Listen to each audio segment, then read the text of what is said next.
السلام عليكم ورحمة الله وبركاته. ازيكم عاملين ايه؟ يا رب تكونوا بألف خير. هنعمل مع بعض الجبنة الكريمي بطريقة حلوة جدا، تنفع للفطار، للسحور، للسندوتشات بتاعة المدرسة. هنعملها معاكم بطريقة جميلة جدا وسهلة، وهتعجب ولادك جدا جدا جدا. احسن من جبن كتير اوي بره وبتبقى مضرة. هنعملها بمكونات موجودة معانا في البيت، ومش هتحتاجي تشتريها من بره تاني. يلا نسمي الله ونصلي على الرسول. اعملي لايك للفيديو، يلا نبدأ على طول.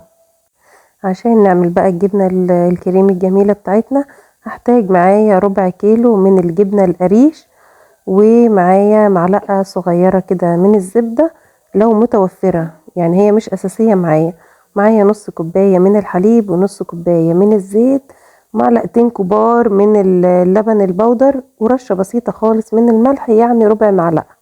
هنجيب الكبة بتاعتنا على طول، وهبدأ أنزل بالمكونات بتاعتنا. هنزل بالجبنة القريش، وهنزل كمان باللبن البودر وبالملح وباللبن بالشكل اللي انتوا شايفينه ده.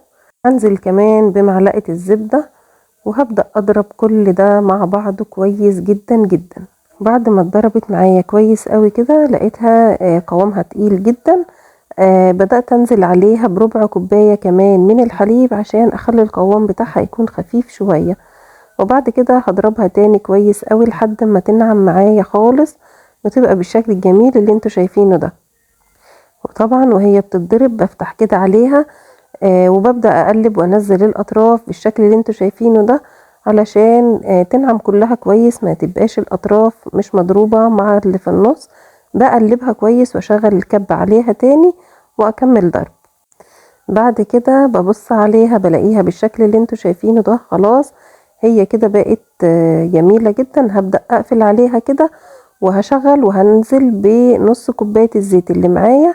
هنزل بيها سرسوب رفيع قوي، يعني مش هنزل بيها مرة واحدة، هنزل بيها سرسوب رفيع كده زي ما انتوا شايفين. هتبدأ تنعم قوي قوي معايا، والقوام بتاعها يتظبط جدا، ومش هتبقى مخرزة خالص معاكي زي ما انتوا شايفين كده بالظبط. شايفين بقى القوام بتاعها عامل ازاي؟ حاجة كده جميلة جدا. هبدأ بقى انزلها زي ما انتوا شايفين كده في علبة، عشان احطها في التلاجة، ومدة الحفظ بتاعها بتقعد معانا اسبوع ويمكن اكتر. وبتبقى معاكي جميلة جدا، ولادك هيحبوها لو مش بياكلوا الجبنة القريش.